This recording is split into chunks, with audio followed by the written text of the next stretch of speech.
কি গো, চলো। হেভি লাগছে তো তোমাকে আজকে রে। থ্যাঙ্কস। এক মিনিট। তুমি কি আমার কোনো ফাউন্ডেশনের বোতল ভেঙে ফেলেছো? মানে তোমার ফাউন্ডেশন আমি ভাঙতে যাব কি করতে? ও, তার মানে নিশ্চয় তোমার বন্ধুরা কোনো বয়েজ ট্রিপ প্ল্যান করেছে আর তুমি তারই পারমিশন নেওয়ার জন্য আমাকে তেল মাখাচ্ছ, তাই তো? না না, আমি কোনো পারমিশন দেব না, কোথাও যেতে দেব না, আমি বলে দিলাম। এসব কিচ্ছু প্ল্যানিং হয়নি।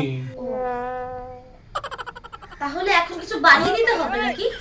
আমি কিন্তু এখন কিছু রান্না করতে পারবো না, বলে দিলাম। না গো, কিছু বানিয়েও দিতে হবে না এখন তোমাকে। ও, তাহলে চলো চলো, বেরোই, দেরি হয়ে যাচ্ছে। এক মিনিট। তুমি কি কোনো মেয়ের ছবিতে লাভ রিয়াক্ট দিয়েছো? তোমার কি কোনো মেয়েকে পছন্দ হয়েছে?